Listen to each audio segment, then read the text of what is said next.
Comment choisir sa carte graphique? Y a-t-il vraiment des modèles plus pourris que les autres, évidemment, en termes de performance? Sauf les gens, c'est Manusine. Aujourd'hui, on va voir un sujet intéressant.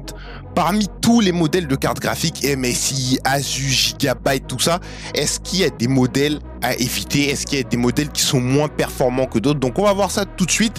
Donc, il y a un abonné récemment qui m'a dit que pour un certain prix, une certaine config, la config à 8000 €, hein, qui était une config troll, vous l'aurez compris, j'espère, il m'a dit oui. Pourquoi tu mets une MSI Ventus?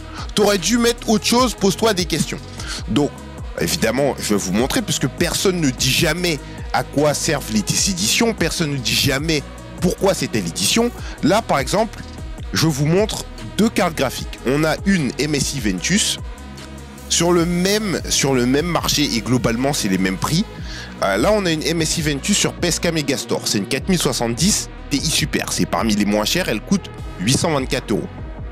Et là, sur le même site, on a une Asus ROG Strix 4070 Ti Super. Sur le même site, cette fois, elle a 1040 €. Mais qu'est-ce qui justifie cet écart de 200 €, sachant que, je vais vous l'apprendre en révélation, les deux cartes performent pareil. Mais globalement, elles performent pareil. Donc pourquoi ça coûte 200 € plus cher? Why? Alors là, en fait, je vais vous expliquer, c'est tout simplement le design thermique. Alors le problème, enfin c'est pas vraiment un problème de ces MSI Ventus, c'est qu'elles sont moins refroidies. Elles sont moins refroidies que la Asus ROG Strix. Par exemple, la MSI Ventus, elle aura ce qu'on appelle les VRM à l'air, c'est-à-dire les modules de régulation de tension.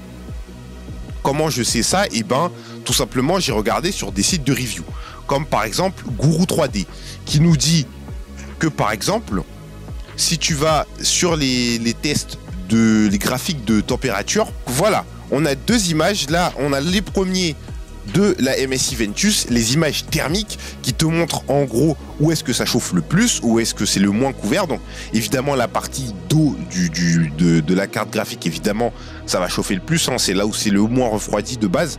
Donc tu vois que la partie la moins couverte, elle atteint 78,5 degrés, ce qui est une température de fonctionnement normale pour une carte graphique classique, hein. C'est vraiment en pleine charge. Vos cartes graphiques peuvent aller même bien plus haut et c'est pas forcément dérangeant. Si ça dépasse pas une certaine limite, c'est pas dérangeant. Là, 78,5, c'est pas dérangeant en soi. Là, on a quelque chose d'un peu plus curieux, un peu plus sérieux. On a les VRM. Les VRM, elles se situent juste ici et elles sont pas bien aérées, contrairement à la Asus ROG Strix. Là, on a voilà une photo de la Asus ROG Strix. Vous voyez que tout de suite, c'est différent. Tout de suite, c'est différent. La VRM atteint un maximum de 60,3 degrés. Voilà, un maximum. Et le dos de la carte graphique, là où c'est le moins aéré, atteint une température maximale de 65,2 degrés. Donc voilà, les performances sont les mêmes, mais c'est une question de température. Donc, est-ce que ça vaut le coup de rajouter 200 € pour une carte graphique qui va passer de 78 à 65 en température maximale? C'est à vous de voir. Moi, je trouve pas ça extrêmement pertinent. C'est pour ça que je mets des MSI Ventus dans mes budgets. Je trouve que c'est un très bon rapport qualité-prix même. Mais voilà, au moins vous savez, ce n'est pas une question de performance. Et même quand on vient aux questions de performance, eh ben vous voyez que c'est sensiblement les mêmes performances. Voilà, là on a là en plus c'est une carte overclock. Alors c'est encore pire parce que là on a une 4070 Ti Super Strix overclock, parce que OC ça veut dire overclock. Elle performe à 104% de plus que la carte de base. Et on a la MSI, enfin 104, donc 4% de plus, hein, et on a la MSI Ventus à 100%. Donc en gros, tu as 4% de différence sur une carte qui est overclockée en plus. Donc est-ce que le prix est justifié?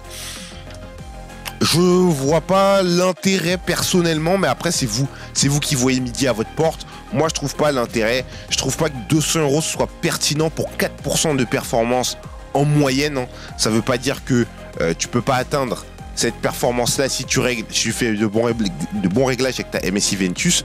Donc voilà, tout est une histoire de design thermique. Voilà, donc sur des cartes, en plus là c'est un match un peu inéquitable, c'est pas vraiment équitable parce que j'ai pris une carte non overclockée et une carte overclockée.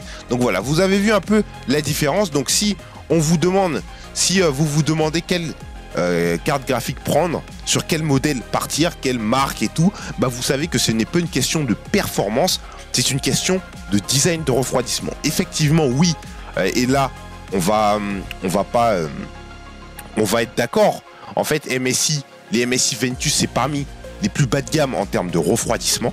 Bas de gamme ne veut pas dire pourri, c'est dans les limites raisonnables du refroidissement de cartes graphiques. Sinon, ça se vend pas. Hein. C'est pas autant prendre une carte graphique de base, les Founders Edition, mais les Founders Edition, tous les modèles faits par les marques sont mieux, refroidissent mieux. Les Founders Edition, dites-vous que ça chauffe bien plus.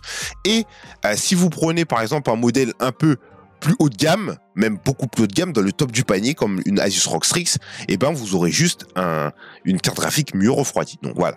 Encore une fois, à vous de choisir midi à votre porte. C'est vous qui décidez. N'hésitez pas à dire en commentaire ce que vous auriez pris. Et je vous laisse pour une prochaine vidéo. Ciao, à la prochaine.